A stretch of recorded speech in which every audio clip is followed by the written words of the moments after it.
Chapter 1. Introduction. Modesty to be observed not only in its essence, but in its accessories.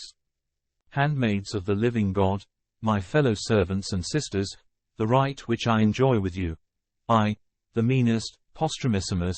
in that right of fellow servantship and brotherhood, emboldens me to address to you a discourse, not, of course, of affection, but paving the way for affection in the cause of your salvation. That salvation, and not the salvation of women only, but likewise of men, consists in the exhibition principally of modesty. For since, by the introduction into an appropriation in us of the Holy Spirit, we are all the temple of God, modesty is the sacristan and priestess of that temple, who is to suffer nothing unclean or profane to be introduced into it, for fear that the God who inhabits it should be offended, and quite forsake the polluted abode.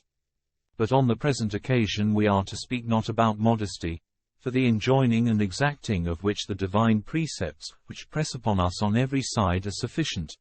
but about the matters which pertain to it, that is, the manner in which it behooves you to walk.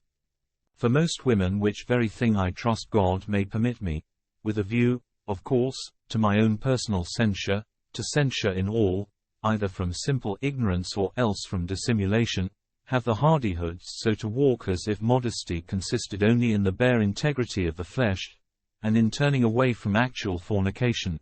and there were no need for anything extrinsic to boot, in the matter I mean of the arrangement of dress and ornament, the studied graces of form and brilliance, wearing in their gait the selfsame appearance as the women of the nations, from whom the sense of true modesty is absent, because in those who know not God, the guardian and master of truth, there is nothing true. For if any modesty can be believed to exist in Gentiles, it is plain that it must be imperfect and undisciplined to such a degree that, although it be actively tenacious of itself in the mind up to a certain point, it yet allows itself to relax into licentious extravagances of attire, just in accordance with Gentile perversity, in craving after that of which it carefully shuns the effect. How many a one, in short, is there who does not earnestly desire even to look pleasing to strangers? Who does not on that very account take care to have herself painted out, and denies that she has, ever, been an object of carnal appetite?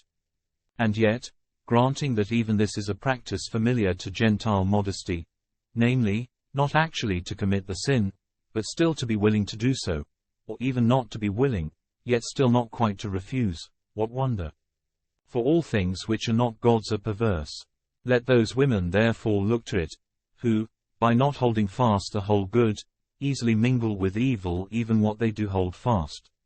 Necessary it is that you turn aside from them, as in all other things, so also in your gait, since you ought to be perfect, as is your Father who is in the heavens.